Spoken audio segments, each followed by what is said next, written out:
Hello, beautiful homemakers. We are in pamphlet 6 of the original 1922 Fascinating Womanhood pamphlets, and this subsection is called Gaining Immediate Notice. Sometimes you can make a special effort to get a man's attention immediately upon being introduced to him. This is only possible, however, when circumstances help you along. It is not advisable to attempt it without the aid of these circumstances.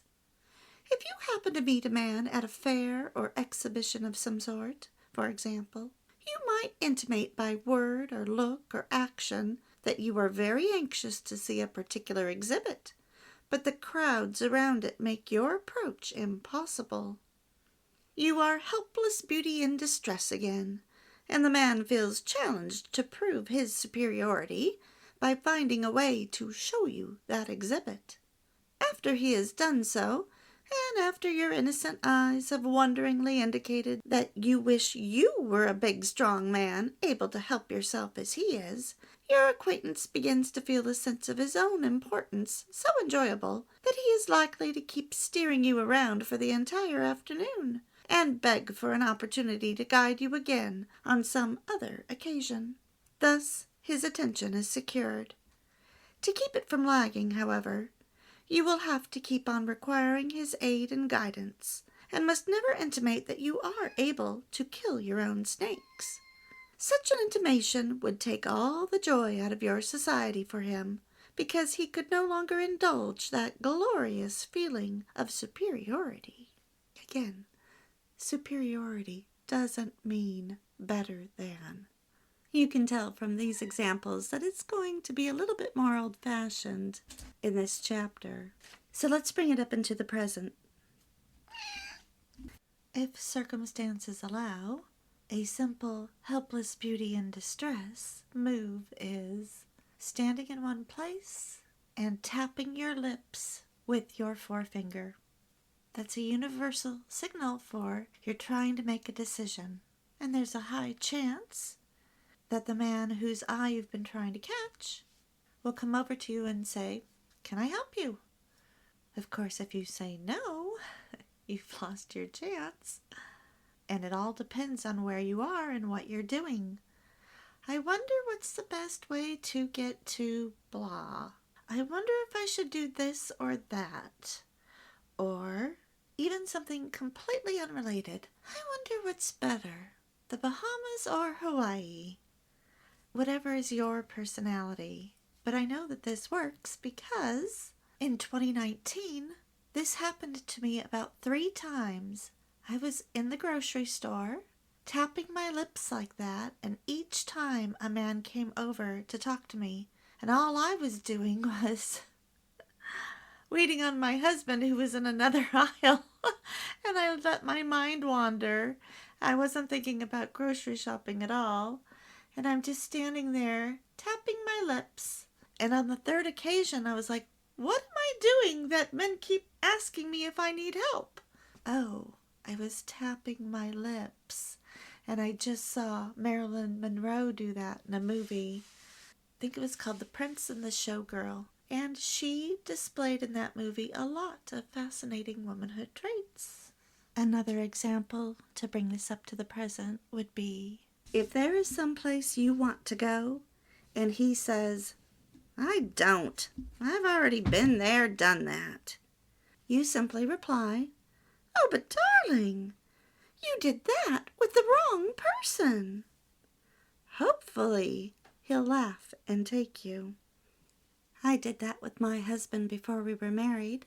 I told him I was making plans to go to Australia to see a friend, and he was like, I've done that."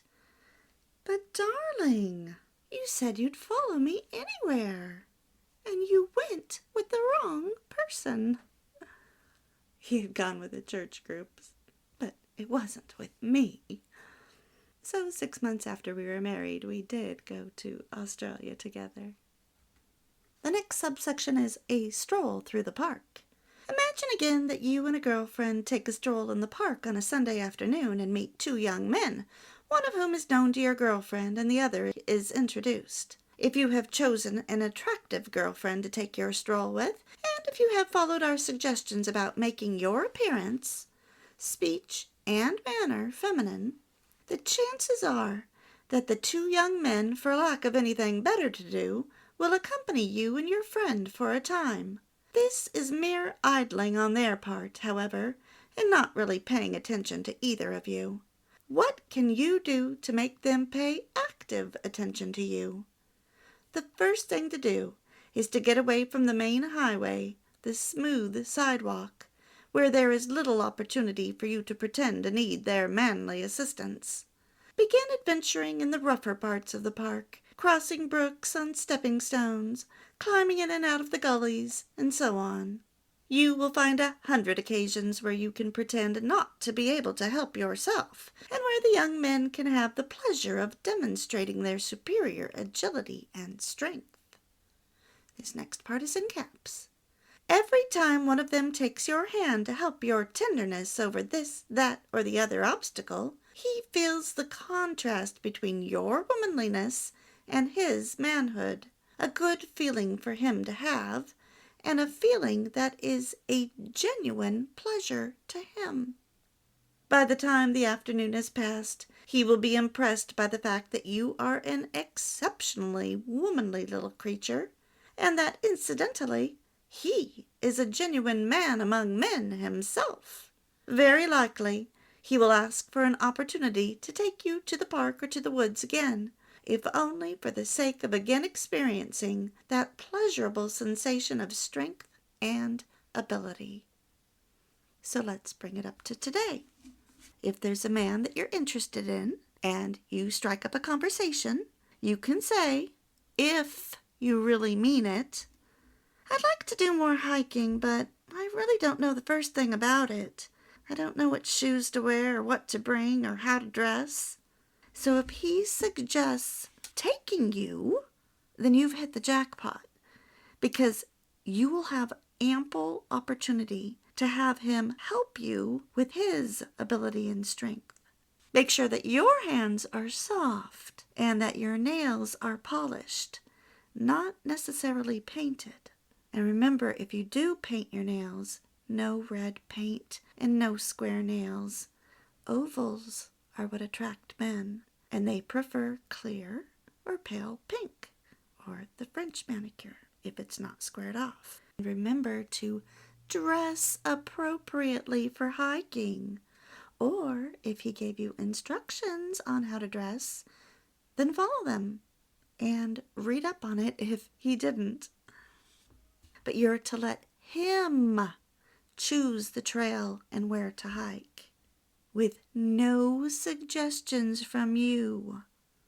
If you cannot let him lead in this little thing of where to go hiking and which trail to take, then you are nowhere near ready for marriage.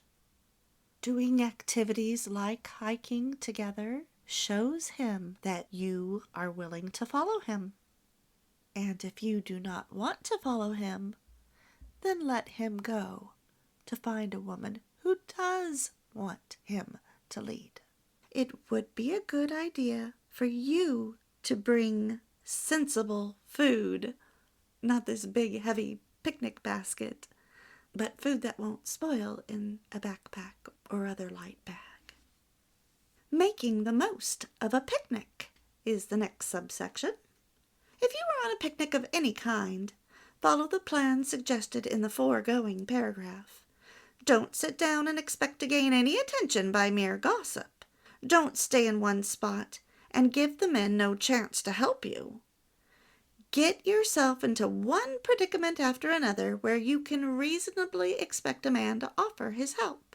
Giving his manly aid and guidance is the only thing he very much enjoys. Collect a group together to go adventuring, and then use every opportunity to let the men show their superior strength, agility, daring, and above all, their ability to make light of the things that frighten you. Many a girl has attracted a man's attention to her womanly tenderness by affecting to be afraid of a cow, and then letting the man condescendingly show how groundless her fears are. Others have used mice for the same purpose, or dogs, or a dark night, or a storm, where she could cling to the man in fright, or a rickety bridge.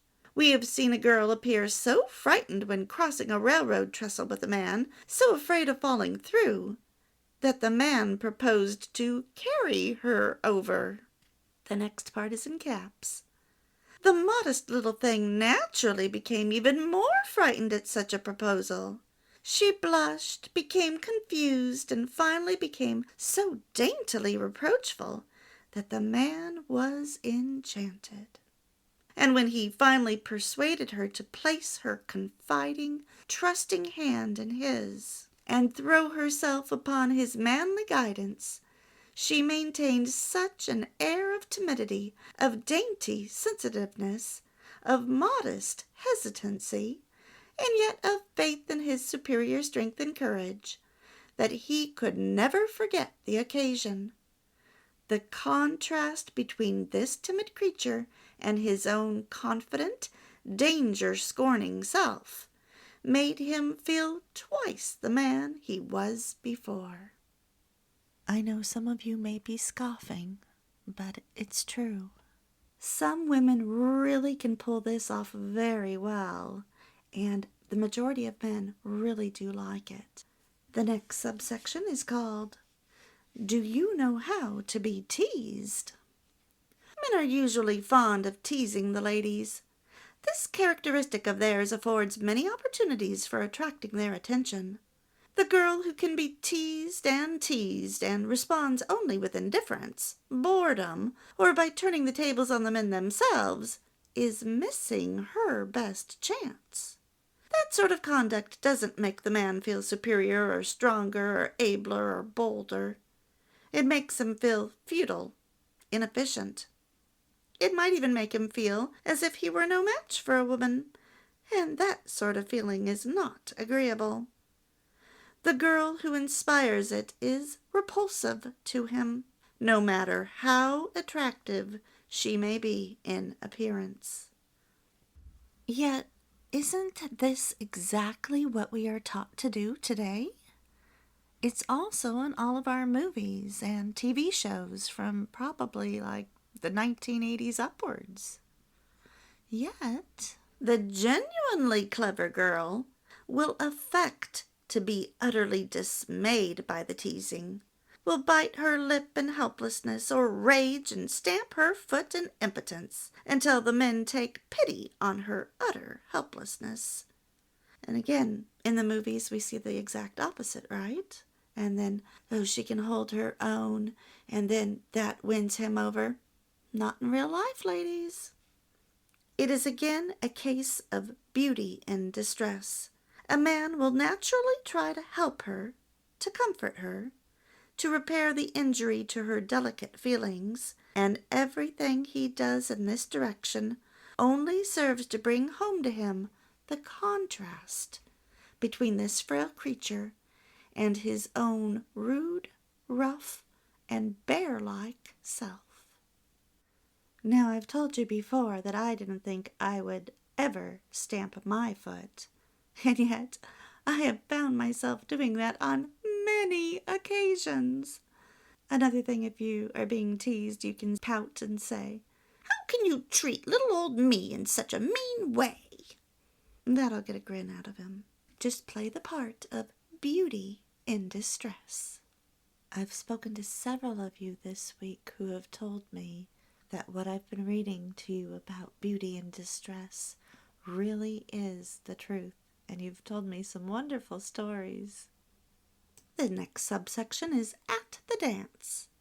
At a dance or at any other social indoor event, it is rather difficult to do anything to make a man feel particularly manlike. That is probably why so many admirable men feel uncomfortable on such occasions. It is equally difficult on these occasions for the woman to act particularly helpless or frail, and to give some chivalrous knight the opportunity to offer his aid and guidance to beauty in distress. That is probably why women instinctively rely upon appearance and dress on occasions of this kind. dress being the only thing likely to attract attention. They devote a great deal of study to their toilettes, which is the process of grooming and dressing oneself, the dressing of their hair, and to their gowns. Naturally, the gown must be as dainty and fragile, as soft and delicate as can be, so as to convey the impression that those are the qualities of the wearer herself. Neither in the manner or in the appearance of the woman must there be any touch of severity, of strength, of efficiency, ability, or sodden indifference. In other words, the worst thing you could wear to a dance or a formal event would be a pantsuit. I've told this story before, but I remember, gosh, it's been 30 years ago now, but a woman I worked with was so excited to wear a tuxedo to this formal event. And when she walked in with her poor husband, who was also in a tuxedo, she instantly realized that it was a bad idea. You could see it on her face. She didn't feel empowered at all. She felt ugly and frumpy and sad. It was not a good night for her. I don't know what had put that idea into her head, but it backfired. Let's continue. To offset the fact that a social occasion of this kind permits little opportunity to convey the impression you want to make in your actions, it permits a greater opportunity to convey the same impression in your apparel and your toilette. At no other time can you show such femininity in the choice of your gown and in your appearance in general. There is nothing to prevent your looking the part of a tenderly feminine adorable, even though you have little chance of acting the part. If you use judgment and taste, as well as your newly acquired understanding of men's main characteristics in preparing for the occasion, you have a great opportunity to attract attention by your appearance alone, without the aid of definite action on your part. I was lucky that when I had to work, every year I was invited to a formal occasion, and it was a lot of fun.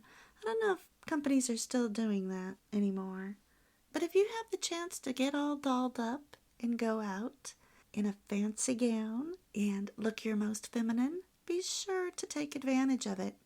If you find that perfect dress that makes you feel wonderful and you don't know where you would wear it, buy it anyway. Hang it in your closet, try it on periodically, and you will be amazed at how an opportunity will arise for you to wear it. I had one hanging in my closet for 3 or 4 years, and then one of the groups I was in had a centennial gala, and the dress worked out perfectly. I wish I had gotten better pictures. While sitting down, it showed more cleavage than I had thought. Last year, I bought a dress, a Martha Washington dress.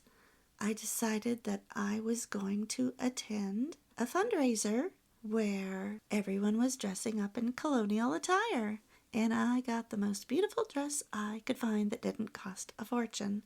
It was so much fun. So why do men prefer women in dainty, fragile, soft, and delicate gowns versus short, black, body-hugging dresses? Because the fabric conveys the qualities of the wearer herself.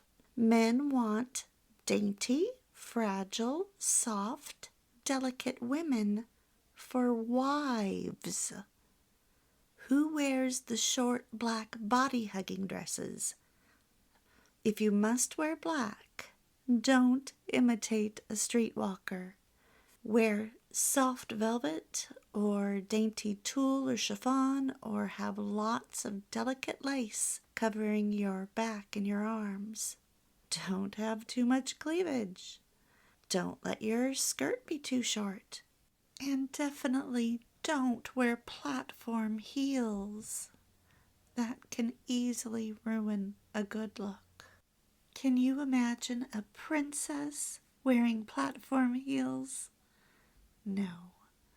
Platform heels are not in good taste.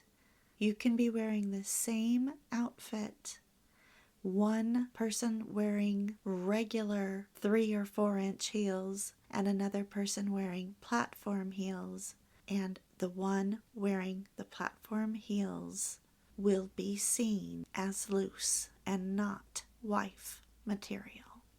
Look the part of a tenderly feminine adorable. If you use judgment and taste, as well as your newly acquired understanding of men's main characteristics, you have a great opportunity to attract attention by your appearance alone, without any other aids. The next subsection is called At the Theater, Afternoon Tea, etc. Assuming, however, that you find this insufficient, what are you to do? Simply act the part of Angela Human, as outlined in chapters 7 and 8. It is not for nothing that we have insisted upon your practicing this part daily and hourly. Those chapters are in playlists 3 and 4. At the time you read chapter 8, you probably did not appreciate the importance of following the suggestions made therein. If you have not done so, it is going to be much more difficult for you to attract attention in this situation than if you have. Having practiced considerable at home, you will not now find it difficult to play the part of Angela Human, and to play it with sincerity. And my being able to step outside of my natural, introverted self is a direct result of learning to play these roles that these pamphlets have suggested, of having more fun in life, of interacting with people more, both men and women. You can act this part on the ballroom floor, at an afternoon tea, at the theater, or at a reception. If you do, you are almost certain to attract the attention of men. We cannot tell you here exactly what to do on such occasions, because the circumstances in every case are different. We can only point out the part you must play, and ask you to do nothing that will not harmonize with that part. Seize, on the contrary, every opportunity to emphasize the character you are assuming. Go back to chapters 7 and 8. Read them over and over until you are sure that you know what is required of fascinating femininity, and apply this knowledge constantly in your daily conduct. Continue until playing the part of Angela Human becomes second nature to you. When that point is reached, you can depend upon the man to do the rest, whether you are his partner at a dance, his associate in a business office, his fellow worshiper at church, or fellow student at college. And I do believe that chapters 7 and 8 are covered in pamphlet number 4, so you would want to listen to playlist number 4. We will stop here for now and continue next time with Beware of the Defensive.